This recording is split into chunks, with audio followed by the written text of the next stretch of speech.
in Wuch. So therefore, I found myself thinking of all the artists that I was also showing alongside Witkacologiczna. I was showing people like Jerzy Beresch, Cantor, people like,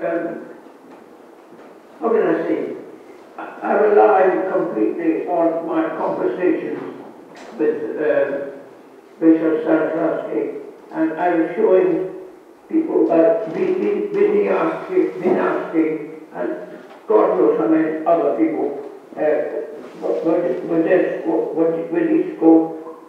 all sorts of artists. And of course, these artists represented the museum's Stuckey collection. And I also thought it was absolutely necessary to show the world of the Foxhouse Gallery. And everything in the Foxhouse Gallery was really an aspect of, how can I say, the Witkacologiczna story. It ended, of course, partly in tragedy with the Second World War and his suicide, but I tended to think, no, it didn't end then. It had to continue through the impact of his genius on every artist I was dealing with. I mean, these are the major people I was working with in Vauxhall, and I kept thinking, I can't deal with any of them. Staszewski, Henryk Staszewski, Cantor, the gallery director, Wisław Borowski. I can't deal with any of them without taking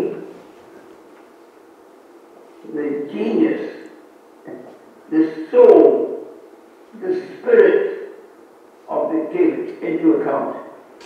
And so, I am completely and utterly indebted to the team of art historians who were invited to contribute to this this catalogue here on Witkacologiczna.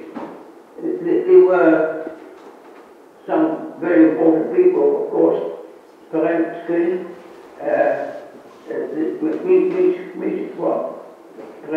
who was teaching in a very important way at the Międzynarodowa at the time, in 1979. And there was someone called Gregor Muzial, who was working at the with Stanislavski, and there was Andrzej Kostolowski and Janina Latnowska. I thought she was absolutely the ultimate expert on so many aspects of the collection of in Łódź. And there was a younger art historian, Eva Mikina. I wonder if she's still alive. I know that Wisław Borowski is alive. He and I were like brothers. We depended on each other to create this very important cultural dialogue between Poland and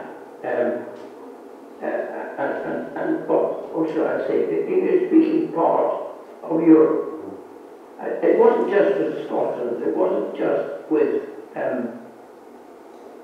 how can I put it, it wasn't just with the world of our English-speaking part of the European art scene. It was something I needed to speak somehow globally.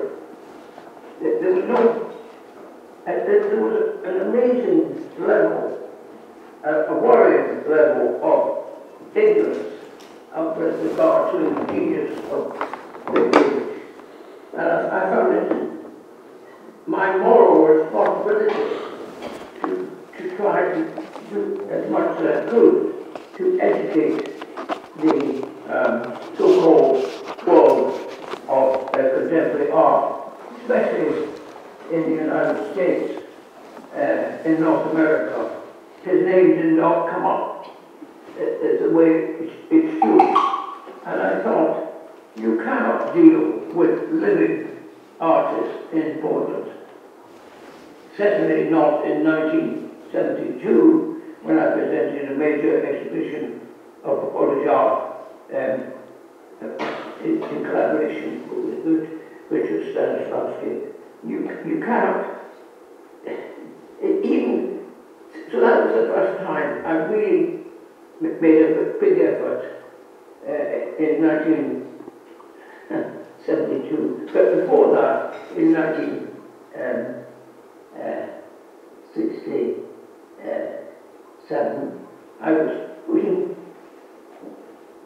British artists into Poland, and I was asking Polish artists to come to me in Britain.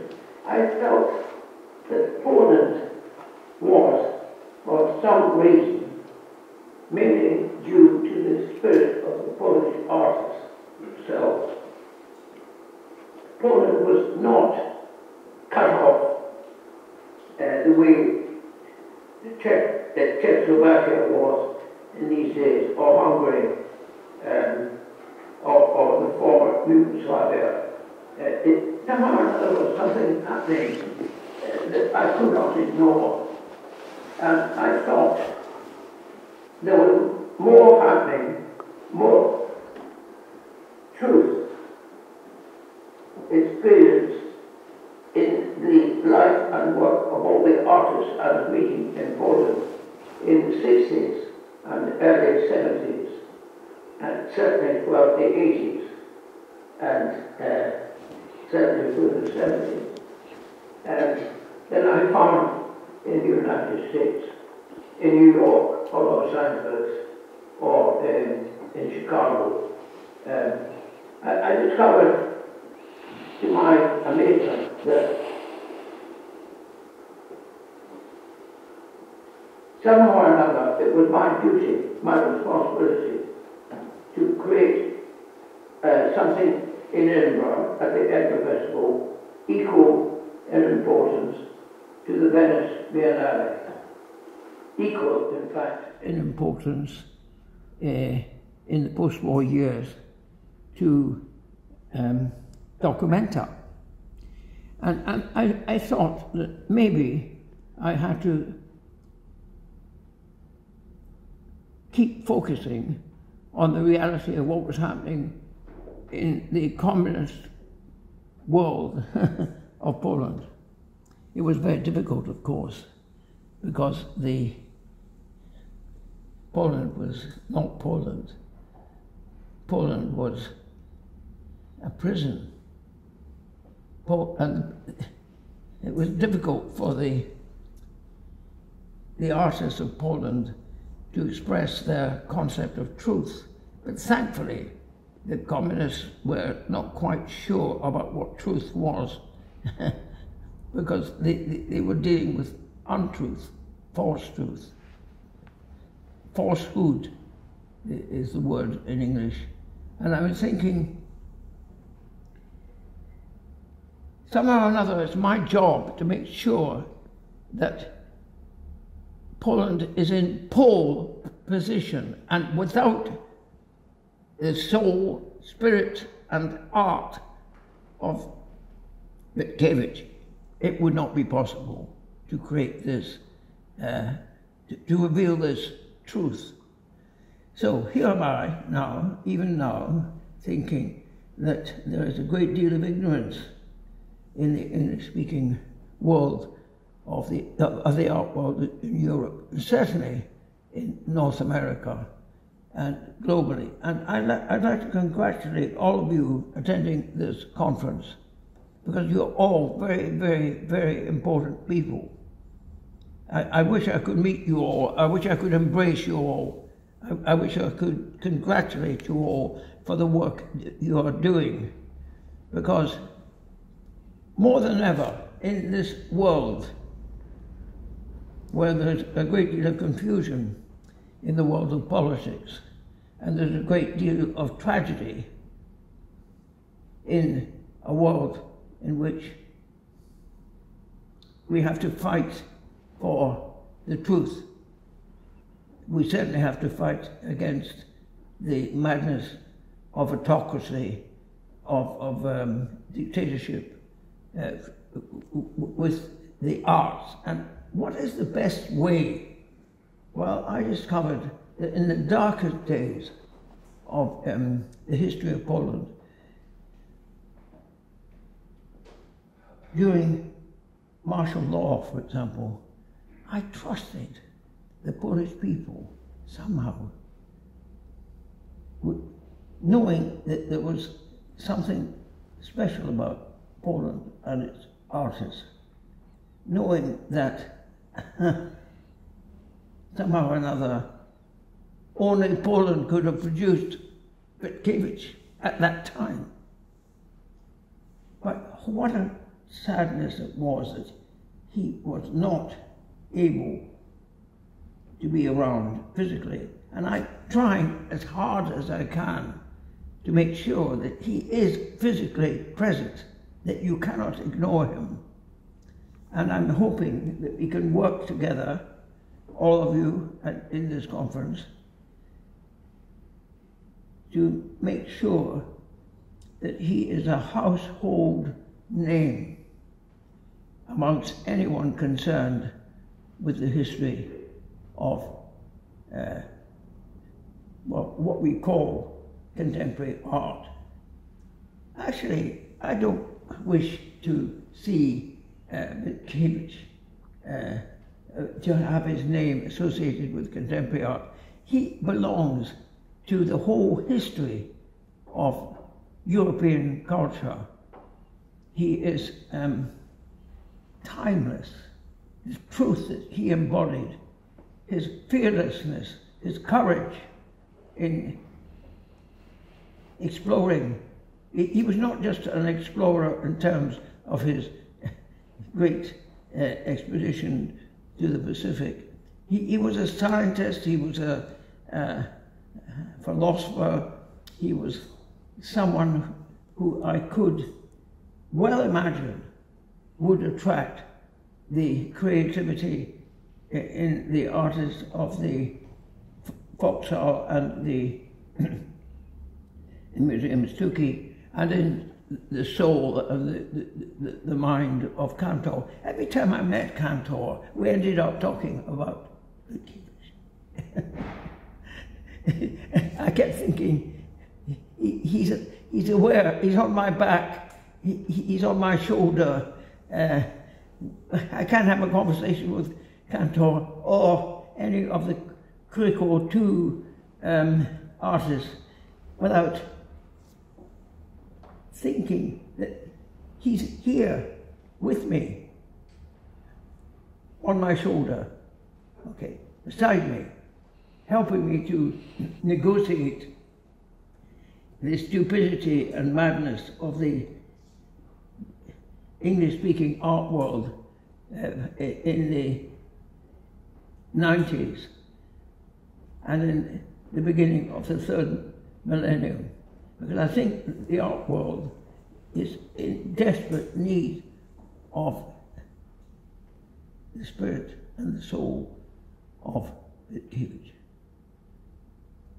We need to battle against the madness of American politics at the moment, the madness of Russian politics, the madness of Chinese politics, the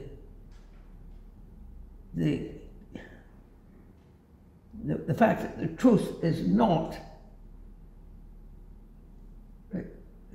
regarded as important within the world of education, the world of mass media.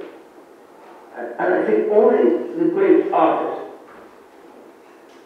only the artist who aspires to the courage and intelligence of Witkiewicz,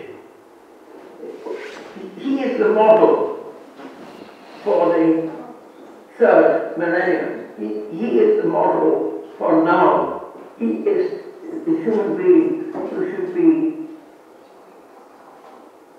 without any doubt, the personification of the role that Poland must play. I know that Poland possessed of a frontier with Russia, with Ukraine. It's on the front line. But the front line is not just about having to deal with the possibility of the Third World War and the possibility of global warming. It's not just about that. It's about how we defend the truth. Well, I think there are not as many people in this English-speaking part of Europe who are part of this conference. And I'd like to see many more. And somehow or another, I'm asking all of you to help me put together something for next year's Edinburgh Festival that somehow at the very heart of the program there will be shining bright the truth embodied in the art of Witkiewicz. So,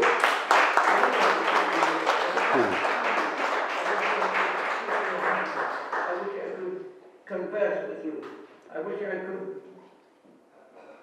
somehow be with you. Richard, thank you very much for your address. Thank you very much for all warm words about Witkacy. We also love him. We meet here just because of that. And thank you very much. And we do hope and we do our best to make Witkacy present next year in Edinburgh. We'll do it. All the best. We must. Yeah. Always remember that Witkiewicz is alive and with us now. Yeah. Yes. Thank you very much, Richard. Bye.